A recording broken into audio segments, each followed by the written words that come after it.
20여 년 전에 제가 캐나다에 온 지 몇 년 안 되었을 때 한국에서 저희 집에 다니러 오신 저희 시아버님과 함께 쇼핑몰에 간 적이 있었습니다. 옷을 파는 가게였는데 들어갈 때부터 저희 아버님께는 아주 깍듯이 인사를 하고 정중하게 무엇을 찾는지 도와주겠다고 해서 속으로 놀랐습니다. 왜냐하면 저희가 갈 때는 한 번도 그런 예의를 갖추어 도움을 준 적이 없었던 종업원들이 갑자기 무슨 높은 사람이나 온 것처럼 잘 대해주는 것을 보면서 의아했습니다. 저희 아버님의 품위 있고 부유한 사람 같은 모습을 보고 아마 더 잘 대해준 것 같습니다. 제가 어린 두 아들과 그곳에 갔을 때는 별 치장도 안 하고 물건값이 비싸서 사지도 않고 그저 보고만 지나갈 사람으로 생각하고 별 관심을 보이지 않았던 것 같습니다. 제가 얼마 전에 아틀란타에 갔었을 때 그 창립 예배에 오신 분들 중에 어떤 분이 멋진 베지색 트렌치 코트를 입고 아주 큰 사이즈의 버버리백을 들고 오셨습니다. 어떤 이야기들을 하다가 자신이 아무리 진짜 버버리 오리지널 브랜드 명품을 들어도 사람들은 설마 진짜일 것이라고 생각지 않는다는 것이었습니다. 자신이 하나님을 믿기 전에 힘들고 어려운 일을 당해서 소망이 없고 우울증에 빠져 있었을 때 그녀의 가장 친한 친구가 아주 부자였는데 그 친구가 자신을 위로해주고 격려해준다고 어느 날 그 명품 바바리 가방을 선물했다고 합니다. 그런데 그녀가 아무리 정품을 들고 다녀도 사람들이 그게 무슨 진짜냐고 그러면서 알아주질 않았다는 것입니다. 그렇게 얘기를 했는데도 불구하고 그 얘기가 끝나자마자 아니 그럼 그 가방이 정말 진짜라는 것입니까? 라고 또 물어보는 분이 계셨습니다. 그래서 그곳에 있던 분들이 모두 웃었습니다.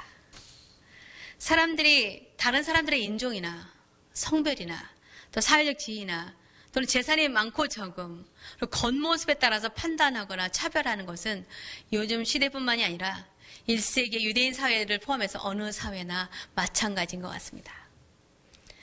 그 당시 이스라엘에는 높은 이자와 부채로 인해서 집과 땅을 잃은 사람들이 많이 있었습니다.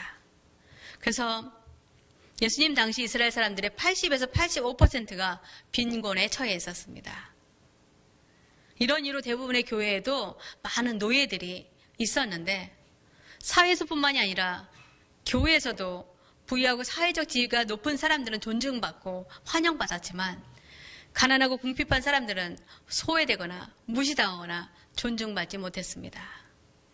이런 모습을 보고 예루살렘 교회의 지도자였던 야고보 사도는 야고보서 2장 1절에 내 형제들아 영광의 주 곧 우리 주 예수 그리스도에 대한 믿음을 너희가 가졌으니 사람을 차별하여 대하지 말라 라고 훈계하고 3절 4절에는 너희가 아름다운 옷을 입은 자를 눈여겨보고 말하되 여기 좋은 자리에 앉으소서 하고 또 가난한 자에게 말하되 너는 거기 서 있든지 내 발등상 아래에 앉으라 하면 너희끼리 서로 차별하며 악한 생각으로 판단하는 자가 되는 것이 아니냐라고 책망합니다.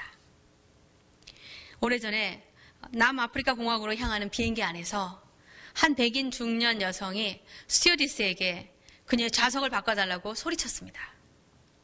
흑인 남자가 자신의 옆자리에 앉은 것은 불쾌하고 혐오스러워서 도저히 같이 갈 수 없다는 것이었습니다. 그 흑인 남자는 당혹스러워하고 있었고 주변 사람들은 수군거리기 시작했습니다. 그래서 스튜어디스는 잠시 양해를 구하고 비행기에 혹시 빈 자리가 있는지 확인해보고 오겠다고 자리를 떠났습니다. 잠시 후 스튜어디스가 돌아와서 하는 말이 다행히 1등석에 한 개의 좌석이 남아있어서 그 좌석으로 옮겨드리겠다고 하면서 따라오라고 말했습니다.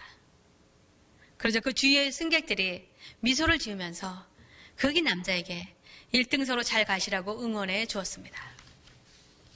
자기의 자리를 불평한 백인 여성의 자리를 옮겨준 것이 아니라 불평을 받은 흑인의 자리를 1등석으로 업그레이드해 줌으로써 백인 여성의 무례한 행동은 부끄럽게 되었습니다. 오늘의 본문 말씀 5절 6절에 내 사랑하는 형제들아 들을지어다. 하나님이 세상에서 가난한 자를 택하사 믿음에 부유하게 하시고 또 자기를 사랑하는 자들에게 약속하신 나라를 상속으로 받게 하지 아니하셨느냐. 너희는 도리어 가난한 자를 업신여겼도다 라고 하신 말씀에서 우리는 나보다 못한 자들을 함부로 대하면 그것에 대한 책망을 받는다는 것을 알게 됩니다. 그래서 우리는 예수를 믿는 형제 자매로서 서로를 존중하고 우리의 사회적이나 교육적 또는 경제적 배경이나 외모를 포함해서 어떤 이유로든지 간에 사람들을 경멸하거나 무시하지 말아야 합니다. 그런데 이것은 말처럼 쉽지 않습니다. 그러나 그럼에도 불구하고 만약 우리가 다른 사람들을 함부로 대하거나 비하한다면 하나님 우리에게 같은 부끄러움을 당하게 하실 것입니다.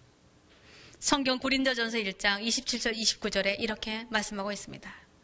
그러나 하나님께서 세상의 미련한 것들을 택하사 지혜 있는 자들을 부끄럽게 하려 하시고 세상의 약한 것들을 택하사 강한 것들을 부끄럽게 하려 하시며 하나님께서 세상의 천한 것들과 멸시받은 것들과 없는 것들을 택하사 있는 것들을 폐하려 하시나니 이는 아무 육체도 하나님 앞에서 자랑하지 못하게 하려 하심이라.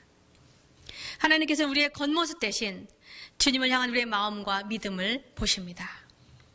사무엘상 16장 6절 7절에 그들이 오매 사무엘이 엘리압을 보고 마음에 이르기를 여호와의 기름 부으실 자가 과연 주님 앞에 있도다 하였더니 여호와께서 사무엘에게 이르시되 그의 용모와 키를 보지 말라. 내가 이미 그를 버렸노라.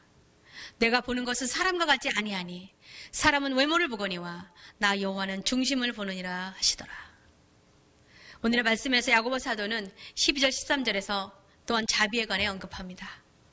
너희는 자유의 율법대로 심판받을 자처럼 말도 하고 행하기도 하라. 긍휼을 행하지 아니하는 자에게는 긍휼 없는 심판이 있으리라.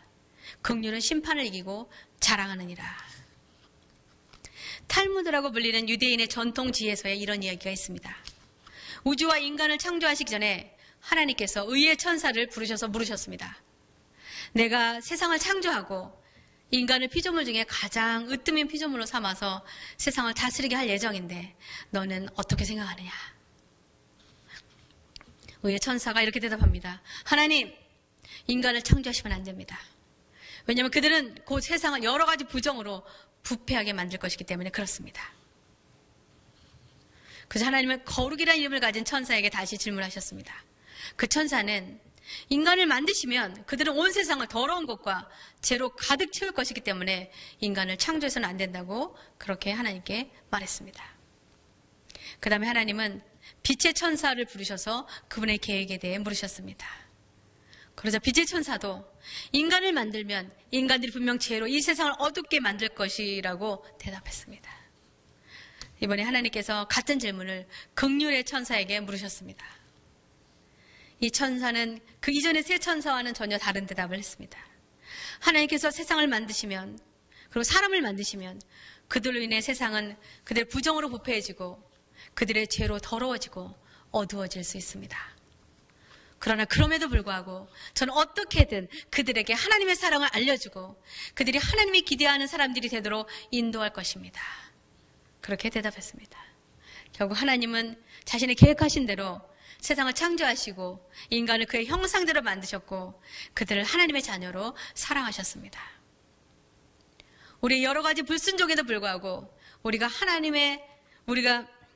우리의 자녀들이 여러모로 부족하고 못나도 우리가 변함없이 우리의 자녀를 사랑하는 것처럼 하나님께서는 우리를 사랑하시고 우리를 긍휼히 여겨주십니다.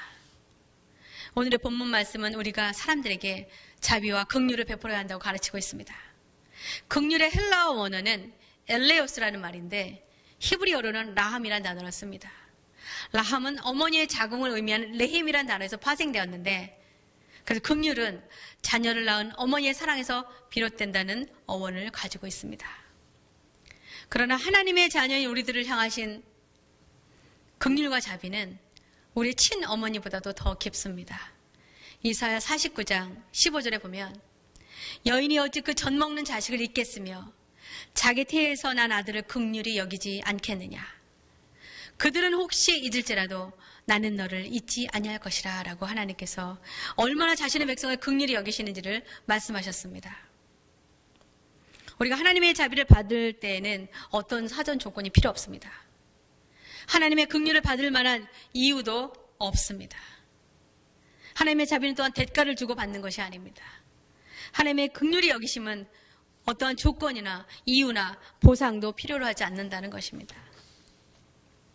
이스라엘 백성들이 애굽에서 노예로 어려움 속에서 고통받고 있을 때 하나님께서는 그들의 힘든 모습을 보시고 그들의 신음소리를 들으신 후에 모세를 택하셔서 이스라엘 백성을 하나님이 약속하신 땅으로 인도하셨습니다.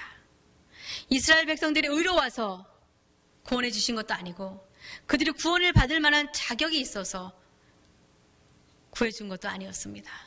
또 이스라엘 백성들이 하나님의 긍휼을 얻기 위해서 어떤 대가를 치른 것도 아닙니다.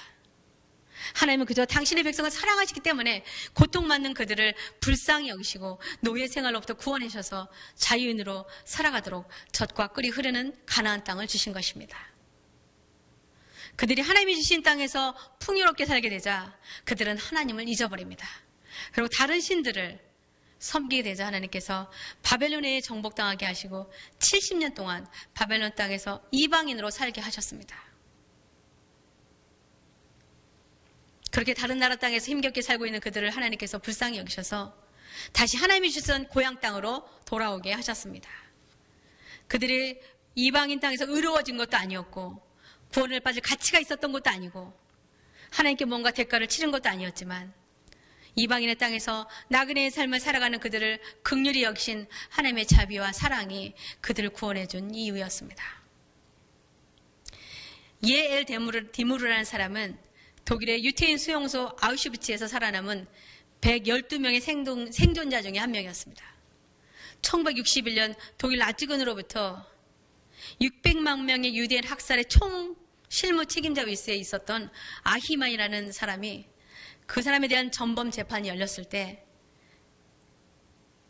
그 생존자 중에서 디무르가 증언하기 위해서 법정에 출두하게 되었습니다. 판사가 디무르에게 저 사람이 아히먼이라 맞냐고 물어보았습니다. 디무르가 그를 찬찬히 바라보다가 그만 기절을 하고 말았습니다.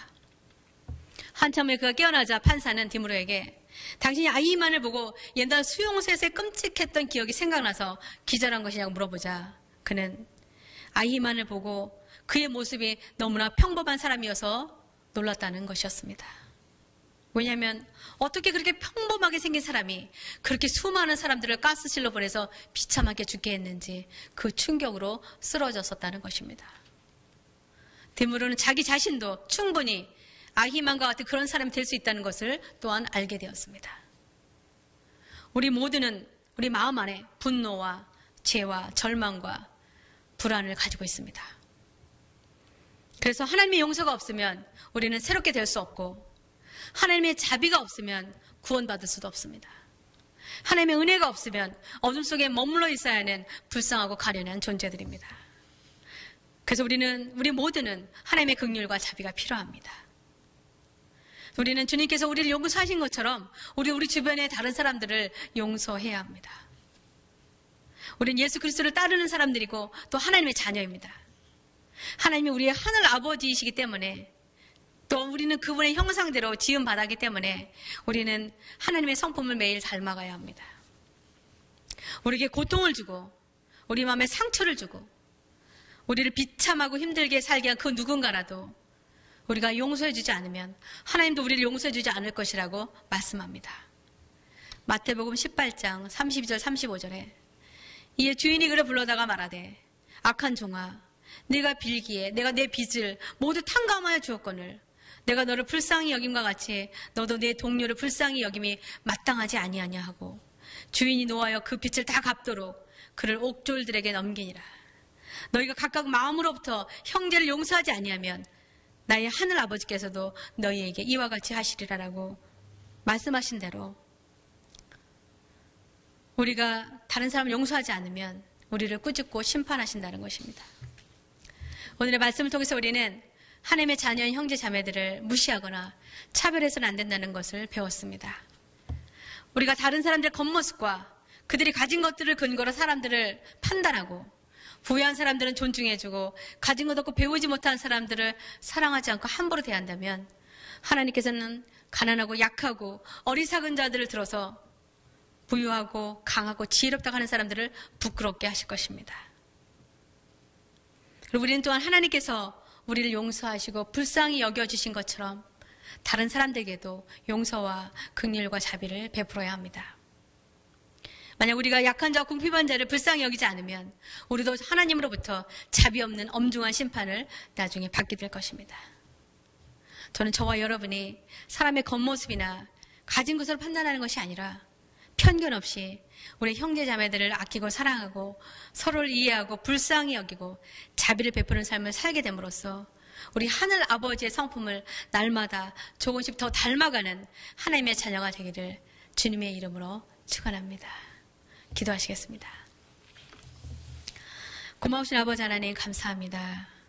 오늘의 말씀을 통해서 서로 사랑하고 위로하며 차별 없이 대할 것을 가르쳐 주셔서 감사합니다. 주신 말씀을 가슴에 새기고 우리의 마음을 열고 손을 펴서 하나님이 저희들에게 긍휼과 자비를 보여주신 것처럼 우리도 매일의 삶 가운데 다른 이들을 불쌍히 여기고 자비를 베푸는 삶을 살아가게 되기를 소원합니다. 은혜와 자비가 풍성하신 예수 그리스도의 이름으로 기도하옵나이다. 아멘.